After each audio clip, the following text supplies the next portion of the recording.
그랬던 내가 지금은 사람을 사랑한다. 내 마음이 사랑이라는 걸 분명히 알고 있다. 수만 가지 마음을 겪어보고 나서야 알게 되었다.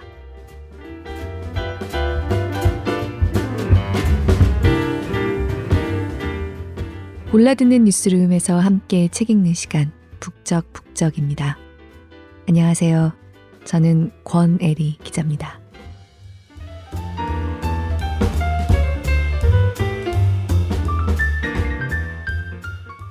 생각해보니까 제게는 오늘이 올해 마지막 북적북적 녹음이더라고요. 새삼 좀 애틋하기도 하고 오늘의 책 연말을 접는 마지막 책으로 잘 골랐다. 안성맞춤이다. 괜히 혼자 뿌듯하기도 합니다. 근데 올해 어떻게 보내셨어요? 올해는 코로나 방역기가 완전히 지나고 이른바 일상을 회복한 예전으로 돌아가고 있다고 하는 1년이었잖아요. 문득 그런 생각이 들더라고요. 이렇게 회복됐다, 돌아왔다. 다른 사람들은 훌훌 털고 일어나서 앞으로 나아가는 것 같은 이런 때에 당장 일어날 수 없는 사람은 오히려 더 힘들 수도 있지 않을까. 올해를 만끽하신 분이든 빛은 내 곁에는 없는 것만 같은 분이든 또 특별한 무엇 없이 그저 소소하게 정신없이 이따금 웃으면서 올해도 지났다고 하는 모든 분들까지 북적북적에서 잠깐이나마 함께 이심전심을 공유하는 시간을 이 연말에도 가질 수 있었으면 좋겠어요. 내년에도요. 11월 말에 읽었던 최은영 아주 희미한 빛으로도 낭독에 댓글 남겨주신 깐돌이님. 뭐라 형언할 수 없는 마음으로 읽고 있습니다. 겨울은 사람의 숨이 눈으로 보이는 유일한 계절이란 구절이 정말 좋네요. 매번 좋은 책 감사합니다. 한국 소설은 거의 안 읽어서 소개해 주시지 않았으면 손에 들지 않았을 거예요. 한국 소설이 내겐 왜 이리 힘들까 하는 이유를 기자님 말씀으로 깨달았어요. 거리 설정 때문이었습니다. 늘 감사합니다. 라고 남겨주셨는데요. 남겨주신 이 댓글만으로도 뭐랄까. 깐돌이님은 어떤 마음으로 이 책을 읽고 계실까? 어떤 마음으로 이 안의 인물들을 만나고 계실까? 괜히 저도 모르게 멈춰서 생각해 보게 되더라고요. 같은 책을 이렇게 나누어 읽는다는 건 참 정말 고마운 일인 것 같아요. 저야말로 늘 감사합니다. 오늘 함께 읽고 싶어서 가져온 책은요. 저 진짜 궁금한 게 하나 있는데요. 도대체 서울 망원동에는 무슨 일이 일어나고 있는 거죠? 지금 동시대에 한참 마음을 모두어서 글을 쓰고 있는 30, 40대, 50대 우리나라 동시대 작가들의 작품을 읽다 보면요. 유독 몸과 마음의 터전으로 자주 등장하는 동네가 이 망원동입니다. 망원동에 대한 저의 언제부턴가의 괜한 부러움과 막연한 호감을 한층 더한 책입니다. 아마 오늘도 망원동 골목을 쌍둥이 아이들 손을 잡고 또박또박 걷고 계시지 않을까. 뵌 적도 없는 그 모습이 괜히 그려지는 고수리 작가의 산문집 선명한 사랑. 오늘 북적북적에서 저의 올해 마지막 책으로 함께 읽고 싶습니다. 늦겨울로 접어들던 지난달 11월 12일에 출간됐습니다. 북적북적 앞으로 신간을 보내주시는 경우도 꽤 많아요. 보내주시는 책들도 감사하게 읽어보고 또 저희가 서점이나 다른 곳에서 접하게 되는 책들도 읽고 그 안에서 이거 나누고 싶다 진짜 이런 책들을 고르고 있지만요. 그런데 오늘의 책 선명한 사랑은 사실 북적북적 앞으로 오기는 했는데 다른 기자 앞으로 온 거였어요. 근데 제가 우연히 읽고 나서 이거는 내가 하고 싶다. 제가 읽게 해주세요. 해서 오늘 들고 왔습니다. 괜찮을까요? 괜찮기를 바라봅니다. 선명한 사랑. 제목부터 선명하게 이야기하고 있습니다. 사랑하는 삶. 사람을 사랑하는 일에 대해서 쓰고 있는 산문집입니다. 고수리 작가가 동아일보에 연재하고 있는 칼럼 관계의 재발견에 실렸던 글들을 고쳐 쓰고 다듬어서 펴냈다고 밝히고 있습니다. 이 책 곳곳에 실린 단서들로부터 알 수 있는 거는요. 고수리 작가가 망원동에서 쌍둥이 아이들을 기르고 있는 30대 후반의 엄마이고 본인 역시 단단한 사랑에 대해서 아는 엄마, 이모들, 동생을 둔 딸, 조카, 누나라는 점입니다. 손녀이기도 하고요.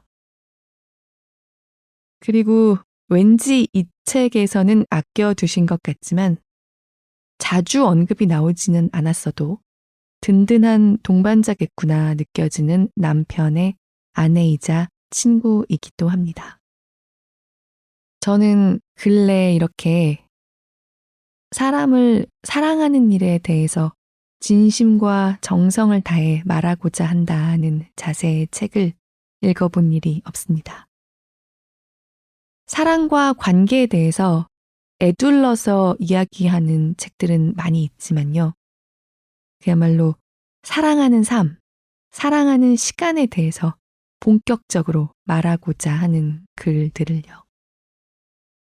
어쩌면 조금만 삐끗해도 그 진심이 제대로 전달되기 어려운 전공법을 택해서 써내려간 이 글들이 제 마음에도 그대로 와 닿았다.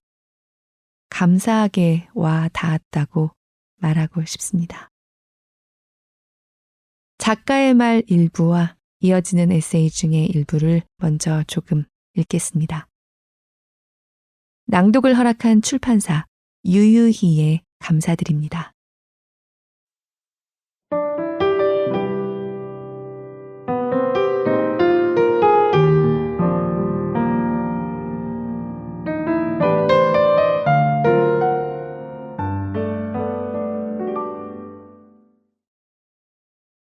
사랑이라는 걸 선명히 알아. 수리야, 사람을 사랑해라. 이해 못할 사람은 없다. 세상엔 지푸라기라도 잡고 싶은데 지푸라기조차 안 잡히는 사람도 있어. 어디서부터 어떻게 해봐야 할지 몰라 안간힘을 쓰는데도 지푸라기 하나 못 잡아 우는 삶도 있다. 그렇게 안 살아본 사람은 하나도 모른다. 하나도 몰라도 애써 아는 척, 이해하는 척일랑 그런 때 필요한 거야. 사람 앞에 겸허해라. 사람을 이해하려고 노력해야 해. 사람을 사랑해라. 진눈깨비 내리던 겨울, 거리에서 엄마의 전화를 받았다. 지푸라기 같은 진눈깨비 추적추적 내리는데 눈앞에 고스란히 맞으며 걸어가는 사람들이 보였다. 그리고 전화기 너머 엄마의 목소리. 춥고 축축하고 흐린 세상이 이토록 아름다워 보이는 이유는 뭘까?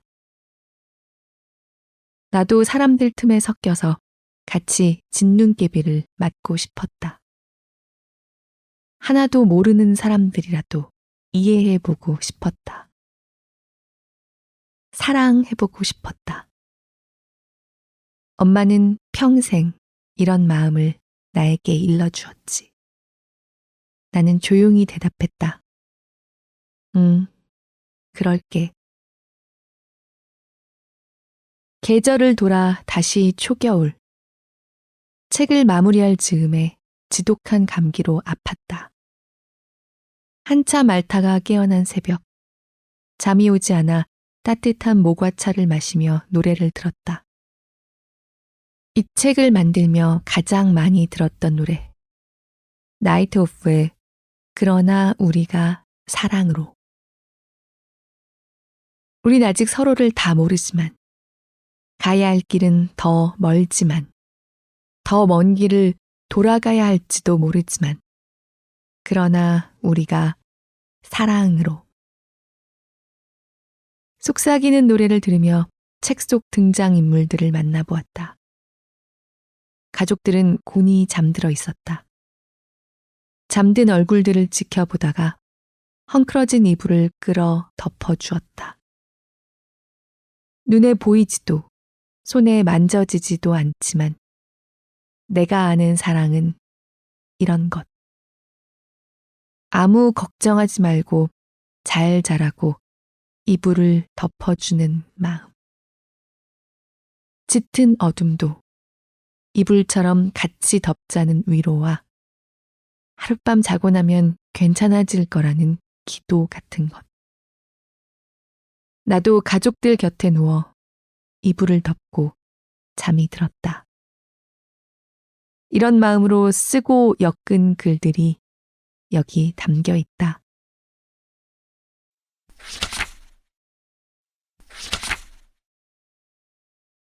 모르는 사람의 그늘을 읽는 일. 한여름, 모르는 사람을 울려버린 적이 있다. 코로나19가 한창이던 무더운 여름이었다.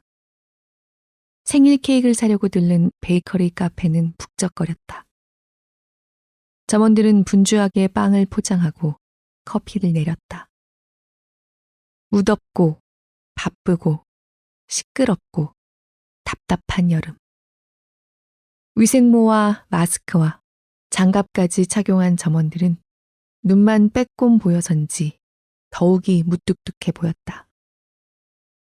그날따라 나는 짐이 많았기에 오른쪽 어깨에는 무거운 가방을, 왼손에는 먼저 나온 커다란 케이크 상자를 들고 있었다. 커피 나왔습니다. 점원 안내에 오른손으로 커피를 받아들며 말했다. 죄송해요. 제가 지금 쓸 수 있는 팔이 하나밖에 없어서요.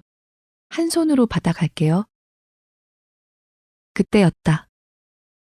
점원이 내 눈을 마주 보았다. 갑자기 왈칵 눈물이 고이는 게 보였다. 그가 그렁그렁한 눈으로 말했다. 이런 말은 처음 들어봤어요. 감사합니다. 나도 그만 뭉클해져 꾸벅 목례하고 돌아섰다. 우리가 나눈 눈맞춤은 찰나였지만 밖을 나서자마자 달려드는 무더위도 깜빡 잊을 만큼 순한 여운을 남겼다. 울고 싶은 사람을 모르고 지나친 적도 있다. 삼청동에 예약해둔 전시를 보러 갔다가 불친절한 직원을 만났다. QR 체크인과 예약 확인을 하는 내내 일부러 무안을 주는 건가 싶을 정도로 직원은 뚝뚝한 말투에 얼굴을 잔뜩 구긴 채 내게 시선조차 두지 않았다. 따져 물을까 하다가 돌아섰지만 불친절한 사람 때문에 기대했던 하루가 덩달아 구깃해지는 기분이 들었다. 잠시 후 다른 직원이 종종 걸음으로 전시장에 들어섰다. 괜찮으시대? 모르겠어. 갑자기 미안해. 미안하긴 얼른 가봐. 전시장은 몹시도 조용해서 두 사람의 대화가 선명하게 들렸다.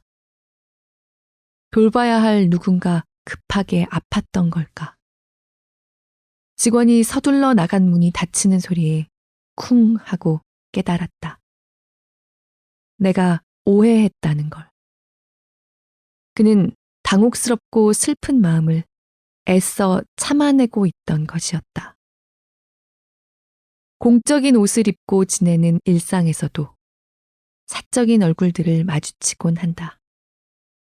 한여름 뙤약볕 같은 어떤 순간에는 어쩔 수 없는 솔직한 감정이 고스란히 드러나기도, 힘겹게 숨긴 마음의 뒷면이 그늘질 때도 있다.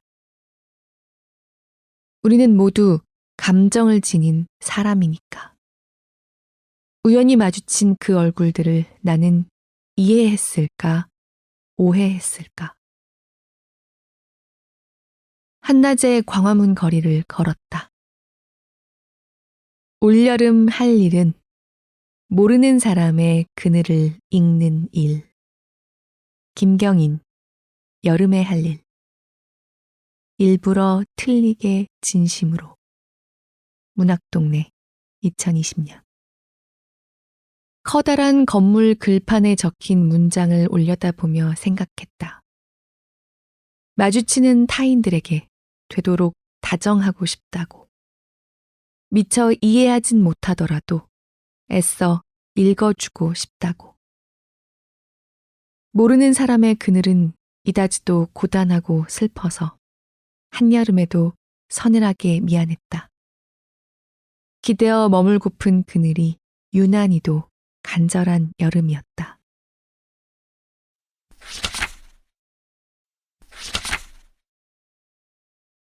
행복한 사람은 시계를 보지 않는다지. 아마도 오늘 밤 너희가 잠든 사이에 가을이 가버릴 것 같아. 내일이면 겨울이 와 있어서 깜짝 놀랄지도 모르겠다. 겨울은 코끝이 찡해지는 계절이야. 서안, 지안. 너희들과 함께한 가을은 무척 행복했단다. 행복하다. 행복해. 행복이 흘러넘쳐 소리내어 말해도 부끄럽지 않을 정도로 나는 행복했어. 행복한 사람은 시계를 보지 않는다지. 우리는 날마다 시계 말고 하늘을 올려다보았어. 해가 떠오르고 저무는 하늘을 올려다보며 하늘색이 다 다르다는 걸 배웠지. 1000개쯤 다른 하늘색 중에 우리가 좋아하는 단 하나의 하늘색을 고르는 법도 알게 되었어. 서안이 좋아하는 하늘색은 낯달 뜬 하늘색이야. 서안은 낯달이 뜬 초저녁 하늘을 좋아해. 아직 푸르스름한 하늘 어딘가 숨어있는 하얀 달을 찾아내 우렁차게 소리쳐. 아무리 커다란 나무나 높은 건물이 가리더라도 서안은 잘도 찾아내는 거야. 저기 달! 하고 소리쳤다가 와, 진짜 달이네. 모두가 감탄하면 우쭐해하며 대답하지. 달은 우리를 좋아해. 우리를 계속 따라오거든. 하고. 지안이 좋아하는 하늘색은 손바닥 하늘색이야. 지안은 희끄무레한 구름이 고양이 털처럼 가지런히 펼쳐진 연한 하늘을 좋아해. 혼자 물끄러미 하늘을 바라보다가 엄마, 손바닥 같은 하늘이야 라고 조그맣게 말해줘. 그럼 우리는 서로의 손바닥을 내밀어 조글조글한 손금을 확인하지. 지안의 조그만 손바닥, 조글조글 손금을 검지로 따라 그리면 지안은 간지럽다며 웃음을 참지 못해.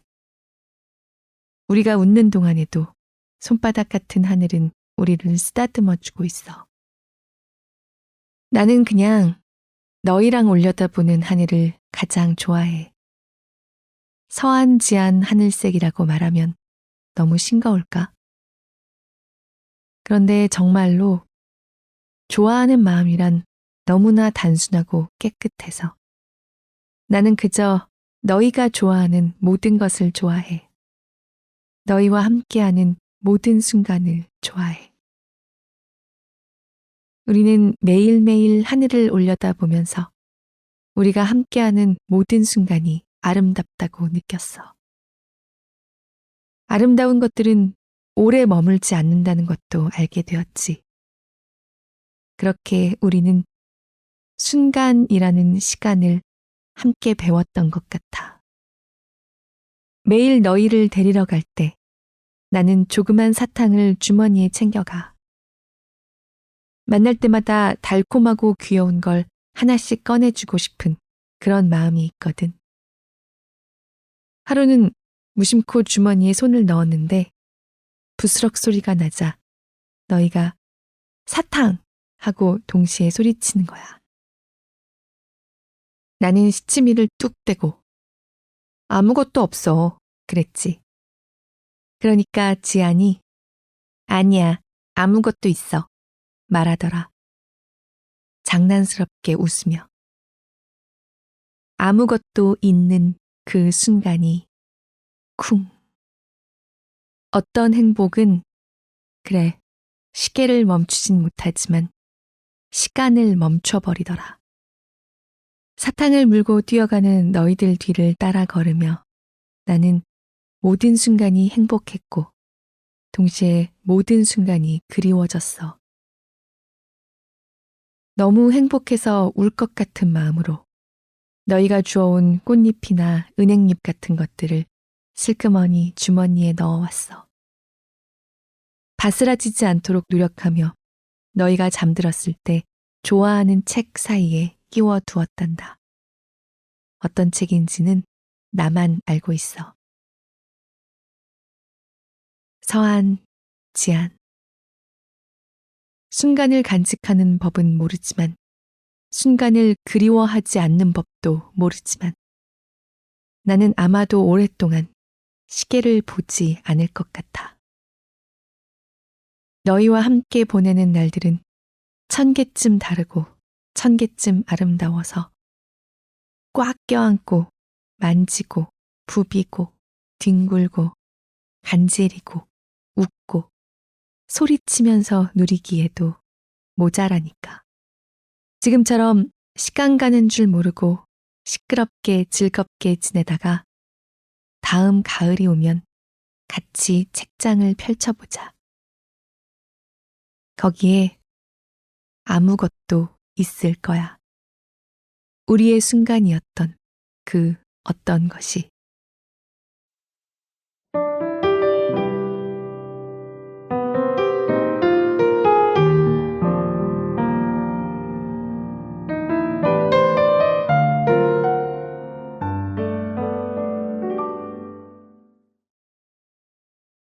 이런 대사 좀 익숙하잖아요.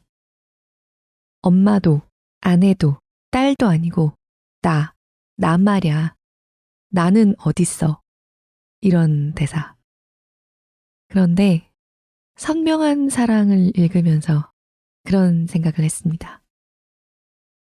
사랑과 관계라는 이름을 붙인 다른 어떤 것들을 의도하는 자세가 끼어있지 않고 정성을 다해 똑바로 서로 사랑하고 관계 맺고 있다면 엄마도 아내도 딸도 누나도 그 어떤 것도 나라든가 인간이라든가 작가라는 정체성을 해칠 수 없는 거 아닌가.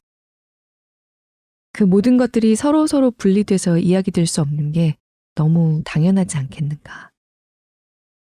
고수리 작가의 글에서 어디서부터 작가이고 어디까지는 쌍둥이 엄마이고 이런 걸 나누는 일은 무의미합니다. 북적북적을 규칙적으로 들어주시는 분들은 아시겠지만 제게는 지금 18개월 된 아들이 있습니다. 근데 올해 이런 질문을 정말 많이 받았어요. 힘들지 않아? 이런 질문 진짜 많이 받았고요. 복직하니까 어때? 이런 얘기도 많이 들었습니다. 네, 뭐랄까 어디서부터 뭐라고 말해야 될지 모르겠는데 네, 진짜 눈물이 절로 날 만큼 피곤한 날도 있고요. 이런저런 날들이 많이 있기는 한데요. 이게 힘이 드는 거라면 힘이 드는 것 같기는 한데 사실 그런 질문을 받을 때 좀 생각하게 돼요. 힘든 게 뭔지 잘 모르겠어요. 물론 저는 너무 감사한 서포트 시스템이랄까. 많은 도움을 주변으로부터 받고 있기 때문에 다른 경우들과 절대로 단순 비교할 수는 없는데요. 사실 낳기 전에는 이럴 거라고는 진짜 꿈에도 생각하지 못했거든요. 근데 막상 아이가 생기고 나니까 내가 전에 이 근원 없이, 이 에너자이저 없이 어떤 드라이브로 일을 했었지? 열심히 했었는데 어떤 드라이브였지 그게? 그때가 기억이 안 나는 건 아니지만 또 새삼스럽게 희미하기도 합니다. 복직해서 하고 있는 일들이 물리적으로 적지는 않은 편인데 이것저것 다 챙기기 위해서 동동거리고 있지 않냐고 누가 묻는다면 부인할 수는 없지만요. 엄마이기 때문에 일도 더 열심히 할 수 있습니다. 엄마이기 때문에 잠이 모자라서 책상에 앉아서 졸다가도 눈을 번쩍 뜨고 조금이라도 더 하게 돼요. 이렇게 말하면 좀 착해 보이고 싶은 거 아니야 하실 수도 있을 것 같아서 진짜 말하기가 조심스러운데요. 팩트로 정말 그렇거든요. 고수리 작가가 쓰고 있는 어둠 속에 이미 잠든 가족들 틈으로 비집고 들어가서 가만히 이불을 고쳐 덮어주는 마음을 저도 안다는 걸 이 책을 읽으면서 새삼 또 알게 됐어요. 그리고 사실 그 마음이 진짜로 지켜주고 보듬어주고 있는 건 바로 나 자신. 다른 그 무엇보다도 결과적으로는 다 또 나를 위한 마음이라는 걸 깨닫고 있는 시간들입니다. 몇 년 전까지만 해도 아이를 낳지 않겠다고 결정하고 있었던 스스로의 그 시절도 여전히 기억하고요. 그때의 나도 이해하지만 그 마음을 바뀔 수 있게 해준 제 인생의 흐름에 감사하고 있습니다. 그리고 엄마가 됨으로써 최근에 저의 엄마하고도 새삼 새롭게 관계를 맺고 있어서요. 저라는 사람의 그 뭔지 몰라도 나라는 그 존재도 조금 더 매일매일 성장하는 기분으로 요즘 살고 있거든요. 굳이 그럴 필요는 없겠지만 만약에 한마디로 저를 소개를 드려야 한다면 하여튼 의심이 많고 늘 회의하는 애라고 말씀드려야 되지 않을까 생각해 본 적이 있는데요. 아마 제 인생에서 거의 처음 있는 일인 것 같습니다. 너를 낳은 거는 내 인생에서 제일 잘한 일, 잘된 일이다. 네가 없을 것이기 때문에 다른 인생이 되고 싶지 않다고 의심하지 않고 말할 수 있는 순간에 한가운데 서 있는 게요. 조금은 선명한 사랑일까요? 선명한 사랑은 제 인생의 어떤 단계에 읽었어도 가슴에 따뜻하게 품어들 책입니다. 하지만 제가 제 인생의 이 단계에서 만났기 때문에 더욱 깊이 만날 수 있는 것 같기도 합니다. 선명한 사랑에는 기본적으로 조금만 툭 건드려도 눈물이 후두둑 떨어질 것 같은 습기가 좀 배어 있습니다. 고수리 작가는 사랑을 압니다.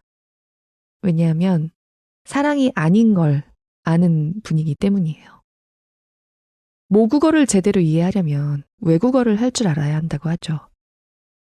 사랑이 아닌 것들, 사랑이 아닌 많은 것들을 지나왔기 때문에 사랑에 대해서 이렇게 또박또박 정면으로 기록하는 사람이 될 수 있지 않을까 합니다.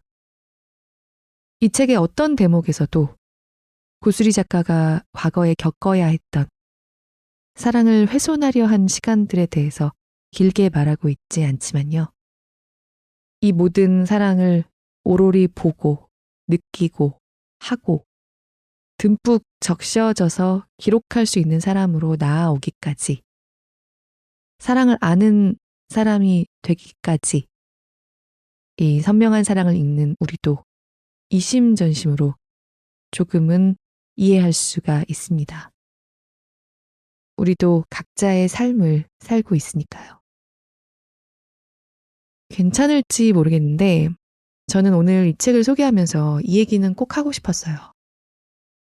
여기 실린 산문 중에 한 대목에서 고수리 작가가 자신이 17살 때 자신의 아버지가 다가와서 귓가에 속삭였던 말을 공유합니다. 그때 마지막으로 봤던 아버지가 고수리 작가에게 한 말은 열심히 살아봐. 그래봤자 너는 뭘 해도 망할 거야. 라고 웃으면서 속삭였대요. 공부도, 연애도, 결혼도 다 망할 거야. 아무것도 못해, 너는. 이라고요. 차분하게. 사실 말 같은 건 아무것도 아니죠. 말이 무서워서가 아니라 17에 웃으면서 그렇게 자신의 딸을 저주하고 떠나는 아버지의 딸로 인생을 시작했다는 게 어떤 시작이었을지, 어떤 전개였을지 제가 안다고는 감히 말할 수 없고 아주 모른다고도 말할 수 없을 겁니다. 참 쓸데없는 첨언인 걸 알지만 꼭 이 얘기를 하고 싶었어요. 한번 만나 뵌 적도 없는 작가께도, 들어주시는 모든 분들께도, 저 자신에게도. 이렇게 보니까 이것보다 더 비듬이나 뜯어져 나간 입술 껍질처럼 무력한 것이구나. 이따위 저주는. 조금 전까지만 해도 내 살이었는지 모르겠지만 정말이지 거기에는 아무것도 없잖아요. 고수리 작가가 내년에 지안 서안에게 펼쳐 보여줄 꽃잎이 내년에 이미 바스라져 있다고 해도 여기에는 아무것도 있는 것과 다르게 말이죠. 그 저주를 받은 딸이 여기에 사랑을 아는 이렇게 글로 책으로 그 알을 세상에 나눠줄 작가가 되어 있는 것과는 달리 말입니다. 고수리 작가는 이미 너무 잘 알고 있는 사실일 테고 아마도 제게도 들려주고 싶었던 것 같습니다. 선명한 사랑은 늙어가는 엄마와 이모와 시아버지, 시어머니와 무럭무럭 커갈 아이들과 그 어떤 것도, 그 어떤 소중함도, 사랑도 머물러 있을 수는 없다는 걸 알아서 더더욱 매 순간을 벅차게 사로잡고 또 사로잡힐 줄 아는 사람의 글입니다. 사랑을 아는, 알아가고 있는, 알고 싶은 모든 분들과 함께 읽고 싶다고 생각합니다. 조금 더 읽고 마치겠습니다. 들어주시는 모든 분들 늘 깊이 감사드립니다. 올해도 정말 감사했습니다. 내년에도 좀 더 사랑을 품고 함께 책을 읽고 싶습니다. 이번 주말에도 다가오는 시간들에도 함께 북적북적 해주세요. 고맙습니다.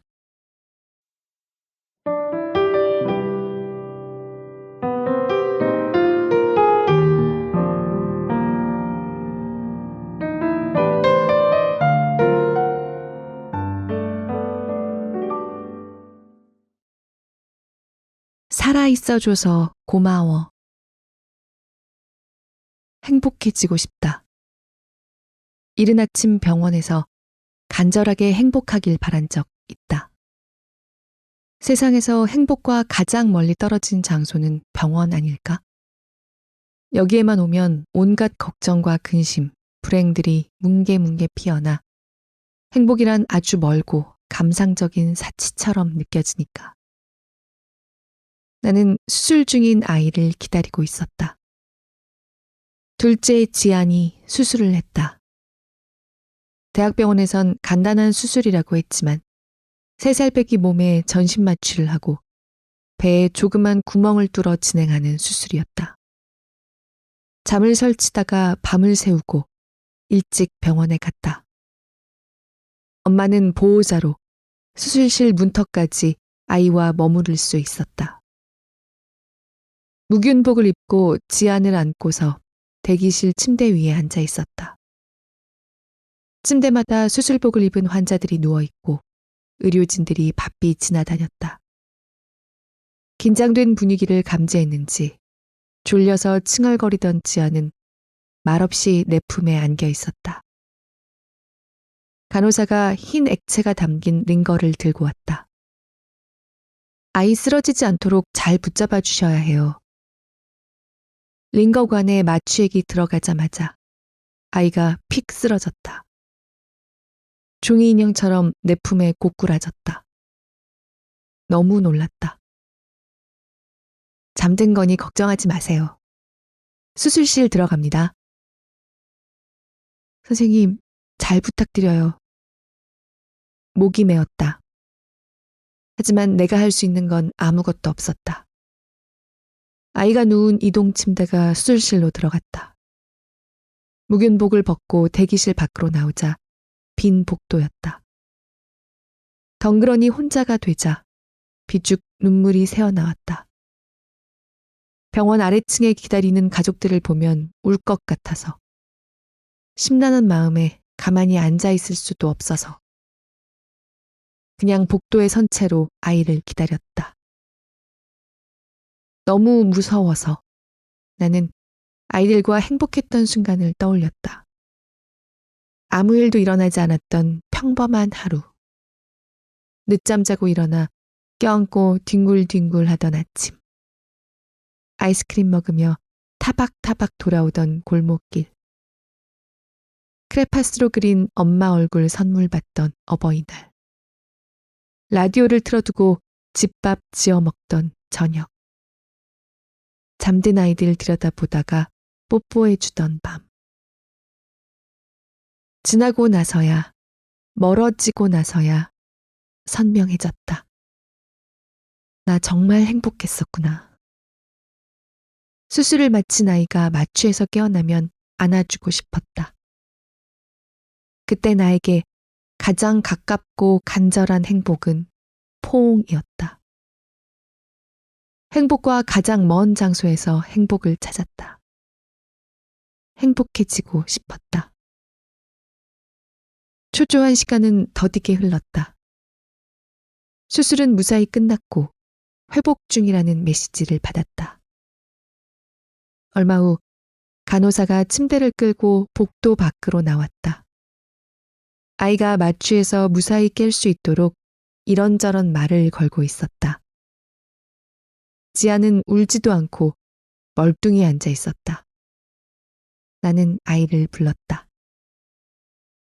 지아나! 어디선가 들려온 엄마 목소리에 두리번거리던 아이가 나를 발견하곤 왕 눈물을 터뜨렸다. 아이를 안아주었다.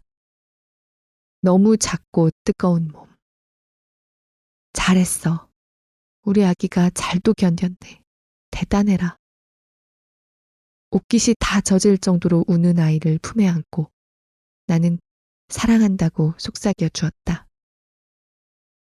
기특하게도 너무 잘해줬어요. 그런데 너무 울면 안 돼요. 잠들어도 안 되고요. 마취 완전히 깰 때까지 계속 말 걸어주세요. 간호사의 당부에 두어 시간쯤 병원 복도를 돌아다니며 3살 지안이랑 진짜 많은 얘기를 했다. 알아들을 순 없을 테지만 아까 내가 찾았던 행복했던 순간들을 조잘조잘 말해 주었다. 엄마는 지금도 행복해. 너랑 눈만 보고 있어도 행복해. 세상에서 행복과 가장 멀리 떨어진 장소에서 행복을 느꼈다.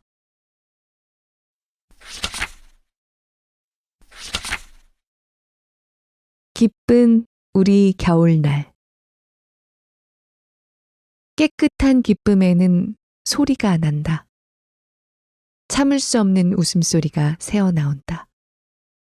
웃음은 손뼉 같은 것. 짝! 마주 부딪혀야만 소리가 났다. 오목한 손바닥을 활짝 펼치고서 팡팡 움직여 볼 때야 일어나는 소리처럼 눈과 입과 볼을 움직여 동그란 곡선을 활짝 펼치면서 웃는다. 그걸 보고 마주 웃어주는 것. 그래야만 손뼉을 짝짝 마주치는 것 같은 기쁨이 일어났다. 웃음은 1인분의 일이 아니었다는 걸. 마스크 너머의 표정을 가늠할 수 없기에 마주 웃을 수 없는 날들이 오래되고 알았다. 기억하고픈 하루가 있었다. 2021년 12월 18일. 그날은 코로나19 바이러스 확진자 수 7,314명을 기록한 날이었다. 나흘째 확진자 수 7,000명대가 이어진다고 보도가 쏟아졌고 사회적 거리 두기를 강화해 사적 모임 인원을 4인으로 제한하고 식당과 카페 등의 영업을 오후 9시까지만 허용한 그런 토요일이었다. 그날 우리는 집에 머물고 있었다. 소파에 기대어 할 일 없이 시간을 보내던 오후 2시께 창밖에 하나둘 눈송이가 날리기 시작했다. 눈 온다! 아이들이 소리를 지르며 창문으로 달려갔다. 첫눈이었다. 구물구물 소미불처럼 낮게 깔린 하늘에서 눈이 내리고 있었다. 눈발은 서서히 굵어졌고 이윽고 한방눈이 쏟아졌다. 우리 가족은 꽁꽁쌈에 껴입고선 눈사람처럼 뒤뚱뒤뚱 밖을 나섰다. 제법 내린 눈은 벌써 세상을 폭닥 덮어버렸다. 앞이 잘 보이지 않을 정도로 한방눈이 쏟아졌다. 우리는 손을 붙잡고 눈을 헤치며 동네 체육공원 운동장으로 향했다. 갑작스러운 폭설에 자동차들은 모두 멈춰버렸고 텅텅 빈 길목마다 사람들이 뛰어나와 놀고 있었다. 신난다. 반드시 느낌표를 붙여야만 할 것 같은 방방 뜬 기분이었다. 우산도 쓰지 않고 내리는 눈을 고스란히 맞으며 운동장에 도착했다. 색색의 옷을 껴입은 사람들이 가득했다. 벌써 어른 키만큼 눈을 쌓아 올려 언덕을 만들고는 썰매를 타는 아이들도 있었다. 눈이다! 너나 할 것 없이 운동장으로 뛰어갔다. 눈을 뭉쳐 던지고 또 맞다가 눈밭을 굴렀다. 눈 쌓인 운동장 한복판에 벌러덩 누운 채 팔다리를 힘껏 저으며 눈나비를 그렸다. 눈을 굴려서 조그마한 눈사람을 만들었다. 도연이 어디선가 구해온 종이 상자로 끌어주는 썰매를 타다가 넘어져서 떼구르르 굴렀다. 펑펑. 한방눈을 맞으며 눈밭을 구르며 신나게 놀았다. 6살들도 36, 42살도 마음껏 열심히도 눈에서 놀았다. 아주 열심히 놀다가 운동장에 누웠다. 눈 속에 폭 안긴 채 하늘을 올려다보았다. 온통 눈이었다. 가만 숨을 고르며 내리는 눈을 보고 있자니 그제야 눈치채지 못했던 소리가 들렸다. 웃음소리가, 참을 수 없는 웃음소리가 운동장에 와글와글 떠다니고 있었다. 일어나서 제자리를 빙그르르 돌아보았다. 썰매 타는 아이들, 눈싸움하는 가족, 눈사람 만드는 연인, 눈밭을 뛰어다니는 강아지와 주인. 모두가 마음껏 열심히도 놀고 있었다. 이렇게 뛰어논 적이 언제였을까? 참을 수 없는 웃음소리를 들어본 적은. 마스크 너머로 사람들이 웃고 있었다. 웃는다는 게 실은 이런 거였지. 손뼉을 짝짝 마주치듯 소란스러운 기쁨에 노래하듯 서로를 마주보는 일이었지. 귀한 풍경이었다. 한바탕 놀다가 집으로 돌아가는 길. 저녁으로 기우는 너그러운 햇볕에 눈이 녹고 있었다. 한방눈이었던 첫눈은 환할 때 반짝 내렸다가 어두워지기 전에 그쳤다. 얼지 않게 녹는 걸 보니 착한 눈이네. 길어진 우리들 그림자를 찰박찰박 밟으며 돌아왔다. 엘리베이터를 탔다. 함께 탄 경비원은 앙상한 노인을 부축하고 있었다. 아버님도 첫눈이 반가우셨어? 추운데 옷 좀 따숩게 입고 나오시지.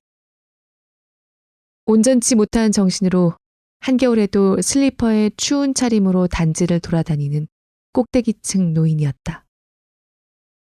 민 얼굴의 노인이 희미하게 웃었다. 마스크도 자신조차도 깜빡 잊은 노인. 언제나처럼 비밀번호를 기억하는 경비원이 그를 따뜻한 집으로 데려다 줄 것이었다. 집으로 돌아온 우리는 젖은 옷을 몽땅 벗어 바닥에 깔아두었다. 가족들이 씻는 동안 나는 떡만둣국을 만들었다. 눈 내리는 날엔 떡만둣국이지. 어린 시절 눈놀이를 하고 나면 엄마가 지어주던 음식이었다.